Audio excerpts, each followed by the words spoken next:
The military guards may or may not stay there while they work. At some canneries, they would drop them off, get them in, and then they'd go across the road to the local bar and spend the day at the bar.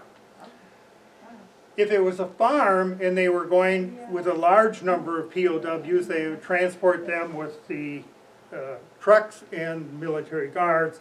The guards would stay there, and in many cases they might actually work in the fields with the POWs. But if it was a farmer and he was just using a small number, they would simply drive to the POW camp, pick up the POWs, take them to the farm, have them work for the day, and then return them to the camp. There was one farmer who said, "The roads between my farm and your POW camp are so bad, can I just keep them for the week?" And they said, "Well, okay." So he would pick them up, and he converted his garage into a barracks, and he'd keep them for a week and then take them back. Well, here our story is that a farmer was picking up 3 POWs to have them work on his farm. They completed the work in the morning, and he needed to get them to the next farm to finish up the day. So he had his daughter drive those 3 POWs to the other farm. Now, life is a whole lot simpler back in 1945 than it is now. And the kids would get involved at a pretty early age working on the farm. His daughter would drive those 3 POWs past the state patrol car to the other farm. And at that time, his daughter was 9 years old. So again, it shows you that if they wanted to either assault or attack civilians, they had opportunities to do so. And again, I'm not aware from my research of any U.S. citizen that was ever attacked, assaulted, or killed by a POW. Camp Jefferson, there was a wealthy banker in a community that had a stately home on a farm, and the POWs would come to work. And he also had a dachshund by the name of Shotzi and a maid. Shotzi would escape periodically and run out by the POWs. The maid would go to the back door and yell, "Shotzi, Shotzi," and the POWs would start hooting and hollering at her, and she didn't know why. And perhaps somebody should have told her that in German, Shotzi meant sweetheart. Camp Lake Kesis. This was at the Candler Resort. It was considered a luxury resort at the time. It had its own beach and dock and men and women's changing rooms, had lodging, it had a kitchen and a restaurant, and had a dance hall. The POWs would be lodged in that dance hall in bunks stacked 4 high. And they would create quite a bit of wear and tear to that floor.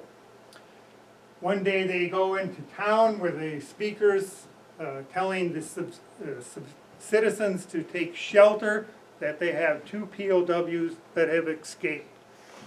Again, this is where we don't want to panic, but they're creating a panic situation.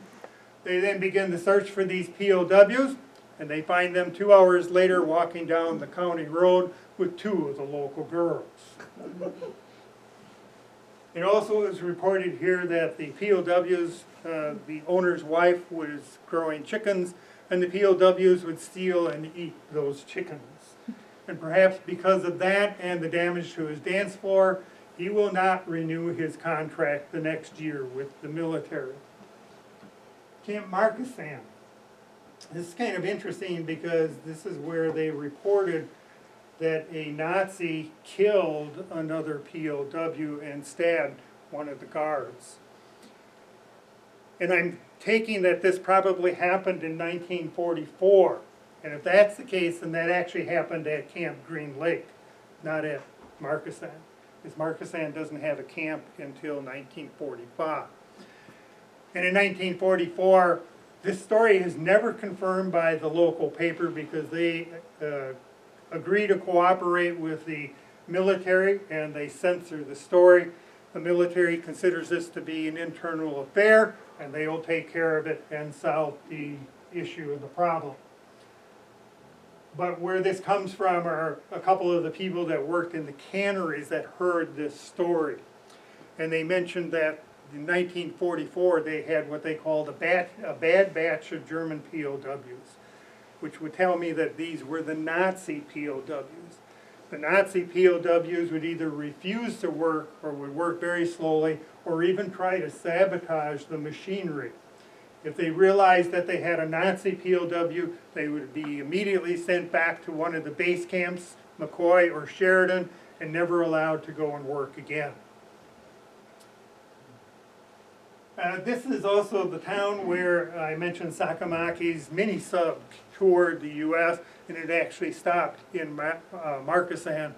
And they will cut 7 portholes in the side, and for $1 you could go and look inside to see what that mini-sub looked like. Now, I don't know how tall Sakamaki was. I don't think he was really all that tall. Normally the Japanese are not. And if you look at a picture where he's seeing his sub for the first time in 50 years, that sub is not much higher than he is tall. And so they actually called them, they were mini subs, but they called them mini coffins. So it gives you an idea. They were 78.5 feet long. The Japanese will build the world's largest submarine at that time. It is over 400 feet long, and it's called a subcarrier. It will actually carry 3 airplanes with it. To give you some idea how big it is, it will have 4 diesel engines, and it can travel 1.5 times the world, around the world, without refueling. So very, very large submarine. The Germans surrender on May 5th of 1945. We just celebrated VE Day, victory over Europe. When that happens, everything changes. The whole atmosphere of the POW camps change. The Germans don't think about escaping at all anymore because they know it's only going to be a matter of time before we return home. The U.S. citizens aren't any longer panicked or worried about the fact that we have German POWs there. Why would they even attempt to make any kind of an attack on civilians? So the whole attitude changes. The guards become more relaxed. The POWs become more relaxed. And actually here they had what they called trustees, and these were POWs that they would extend privileges to. So you would find them, they would just walk into town and go to the local bar, or they'd walk into town and simply go to the movie.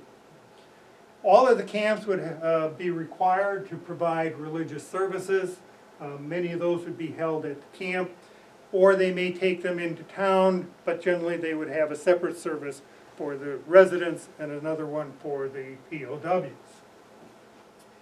Camp Sheboygan, when looking for a site, they decided to use the abandoned Sheboygan Asylum building, which was said to be haunted then and still today. But it was a large facility. It had kitchens, it had showers, and it worked quite well. The biggest problem they had was keeping the teenage girls out of the camp. Here they had a POW lingered a little too long in the outhouse and he missed the bus back to camp. He was worried that he would be shot for attempting to escape. He knocks on the farm door and it says to the farmer that he misses the bus. They make contact with the camp. The camp isn't going to send a bus back for one POW, so they send a new GI back to pick him up with a Jeep that he's never driven before, so he finds this pretty exciting. As he approaches the farm, again, the POW is still concerned that he might be shot. He gets in the Jeep and realizes the guard doesn't even have a gun. And he shares his treats he had just received with the POW, received from his family. Another interesting story here is there's a 12-year-old and he looks out the window of the house and he sees 2 strange men walking up to the house with long coats. I don't know who they are. They knock on the door. His dad opens the door, and it turns out they're 2 POWs, and one of them is his brother. They had immigrated to the U.S., and his brother is fighting the war for Germany. So they have their conversation in German. The 12-year-old doesn't understand any of this. And then he looks out the window and he sees a guard and 2 MPs coming up the driveway. So the dad panics. He has his wife take the 2 POWs and hide them in the basement. The guard knocks on the door. The dad answers the door and the guard says, "Have you seen 2 POWs?" And he says, "No, I haven't seen any POWs." And the guard's quite confused. He said, well, they were given permission to come and see you. So then he realizes that he had made a mistake, and he admits they're in the basement. They get them and they go back to the camp with the guards. Camp Sturgeon Bay. This actually had 7 locations. The largest camp was at the fairgrounds in Sturgeon Bay. The other 6 would be at different orchards scattered throughout the county. The POWs would either stay in tents or barracks, which would normally have been occupied by immigrants that they would bring to our country to do the picking. And it is said that the German POWs saved the 1945 Door County cherry harvest, picking a total of 508,020 pails of cherry, earning the government $101,604. Camp Waupun, maybe this is the most scandalous of the POW camps. There's a German POW who is serving as an interpreter, and he is exchanging notes with an American woman who lives adjacent to the POW camp. Her husband is on active duty overseas. The exchange of notes escalates into nightly visits. That raises concern to the neighbors, who call the police. The police investigate and realize that this is not a military guard visiting, it's a POW. He's immediately sent back to Camp Sheridan. He's given the most severe penalty they could give a POW at that time, which was 14 months of bread and water, followed by 16 months of hard labor. The American woman will plead guilty to adultery and be sentenced to 1 year probation. Now, at some of these camps, the YMCA would come and actually provide instruments. And the POWs would either have a band or orchestra, or they may have a choir. And they will perform for the POWs and the guards, and the community would come out and sit around the fence of the camp to listen to these performances.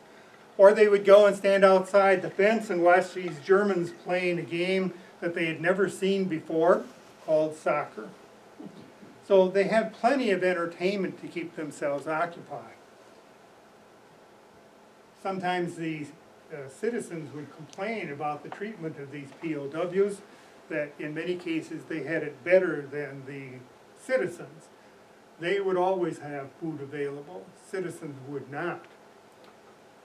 One POW complained that the food was so good he gained 60 pounds while in captivity, whereas if you were a U.S. POW overseas, you probably lost 60 pounds. Well, I'm going to just kind of finish up here talking about the largest German POW camp, or Stalag. This camp ran continuously for 6 years. It held Allied POWs. It is the only Stalag to never have an escape. You may have seen this Stalag on TV. It was Stalag 13, and you probably know it as Hogan's Heroes. The main characters were Colonel Klink, Sergeant Schultz, American Colonel Hogan, Frenchman Corporal LeBeau, Americans Sergeant Kinchlow and Sergeant Carter, and British Corporal Newkirk. The show ran from 1965 to 1971, filming 168 episodes. The only 2 that appeared in every episode were Colonel Hogan and Colonel Klink. The 4 German officers, Schultz, Klink, Major Hochstetter, and General Burkhalter, those 4 men were all Jewish. 3 of them, Schultz, Klink, and Burkhalter, all escaped Nazi Germany. Frenchman Corporal LeBeau actually survived internment at a German concentration camp. If you watch the show on a regular basis, you would see General Burkhalter arriving or departing in this vehicle. This was a 1938 G4 Mercedes-Benz model W31. It was meant to be an off-road, 6-wheel off-road vehicle. You would often see pictures of Hitler either standing in the back of one of these during military parades. They only ever made 57 of these vehicles from 1931 to 1939. Only 3 survived the war. This one ended up on Hogan's Heroes. Well, because of the treatment that the POWs had while they were here, many of them did not want to leave. They liked the country, they liked the climate, they liked the people they worked with. They wanted to stay. But no POWs were allowed to stay. They were all repatriated back to their home country, the last of them leaving in June of 1946. However, if they wanted to come back, they could apply for a visa. And in order to get a visa, they would have to have a sponsor, and that sponsor would have to guarantee that they would have a place to reside and a job to work. Let me give you one story of a POW that did return. His name is Kurt Peckman. He was a granite engraver in Germany. Here, you can see him there working. He went to a number of different branch camps here in Wisconsin. He is repatriated back to his home country, but when they're repatriated, they don't go directly to their home country. They'll either go to France or Britain, and they are obligated to 2 years of service to that country. And he goes back to France, and he says that that labor is much harder than anything he did here in the U.S. After 2 years, he goes to his home country. There is nothing there. It's destroyed. He got to know a local farmer in Lodi, Wisconsin, north of Madison, and asked if he would sponsor him to come back, and he agrees to do so. He brings his fiancée back to the U.S., goes to Lodi and works for that farmer for 9 months to pay his obligation. He then goes to Madison, and he gets a job as an engraver for the Madison Monument Company. I got this story from an individual who attended one of my presentations, and he said, "Do you know the story about Kurt Peckman?" I said, "No." And he gave me this story. And he said, "Well, the Madison Monument Company was my dad's company. And Kurt Peckman works there, and then after a number of years, he buys that company from his dad. And he renames it the Peckman Monument Incorporated.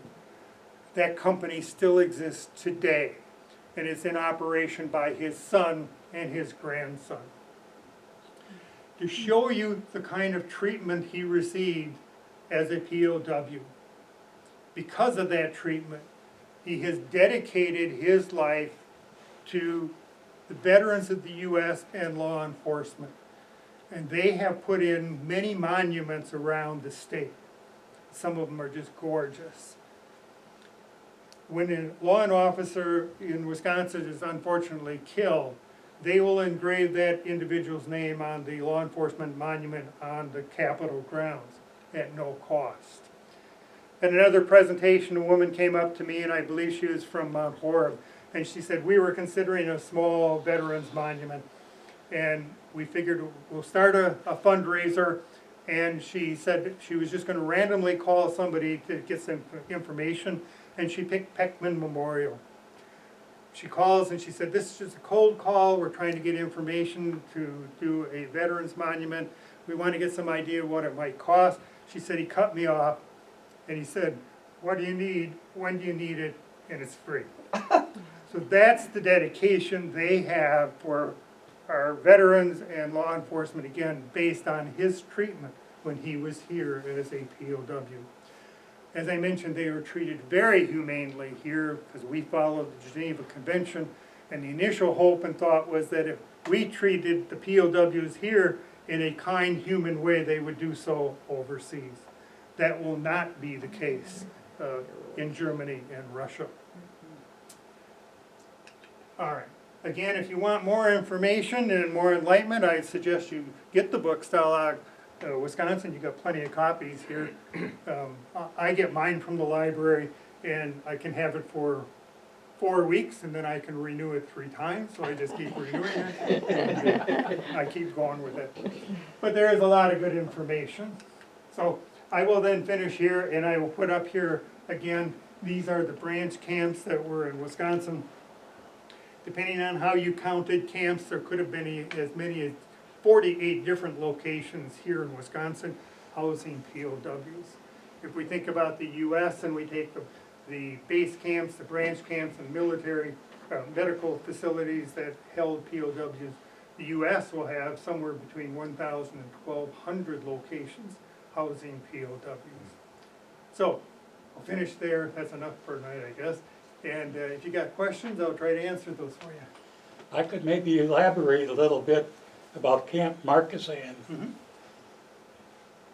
In Marquezan, there are what used to be 3 old canneries Mhm. along Highway S to the County A.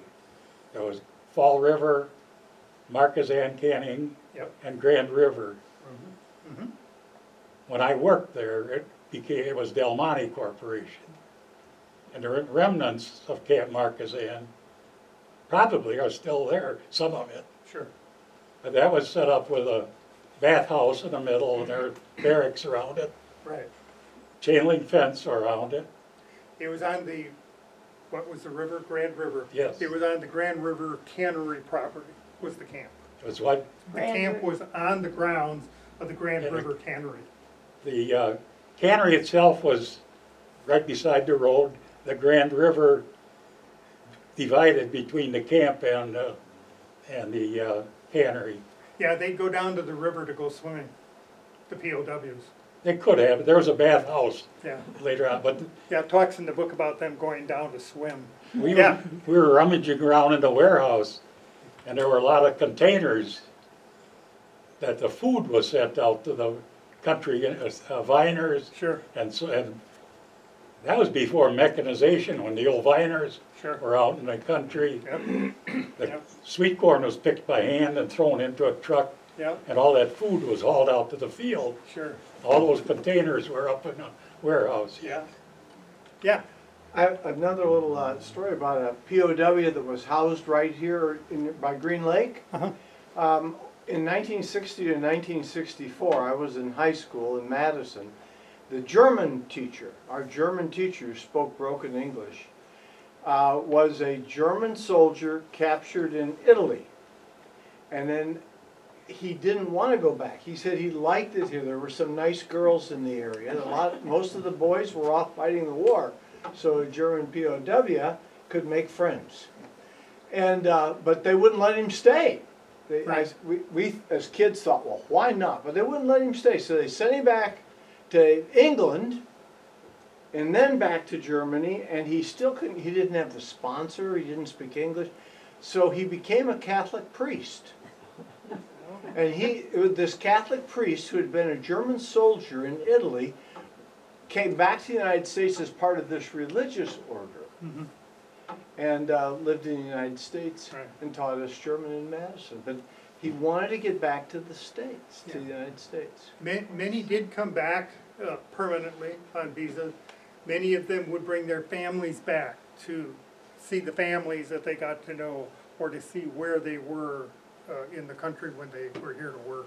He may have been a Catholic priest, but when young boys in class irritated him enough, and we would try, he would start swearing at us in German. And to this day, we would write furiously anything he'd start, when he'd turn red and start cursing us out and calling us Schweinhund and everything else under the sun. And that might have been the only thing you learned. That was what we learned. That's the German that stuck with me. And here's this priest swearing at Blue Street in German. I had to take 2 years of German for chemistry, as a chemistry major, because we had to be able to read German. I don't remember any of it now, other than I would tell my wife at the time, not at the time, my girlfriend, who's now my wife, I'd tell her father to go to bed and leave us alone, but in German. He knew what I was saying. All right, well, I thank you for your time and your attention. You have a question? You showed a piece of artwork in the beginning of your presentation, and I've seen lovely renditions, not personally, but documented. Do you know where any of these have seen like an entire carved church altar done by the POWs? I've seen beautiful watercolors, the marble, the masonry work. Is there any in any of the state historical collections that you know of, or the local societies? There are museums, World War II POW museums, not a lot of them. There is one town here in Wisconsin that has a POW historical museum, but I don't remember where. But there are not a lot of them. You could go online and probably find some. All right. All right, well, hey, let's thank Bob for a very entertaining presentation. I'm sure he'll be around afterwards if anyone has any other things that they'd like to talk to him about. Before we leave, I just want to give you like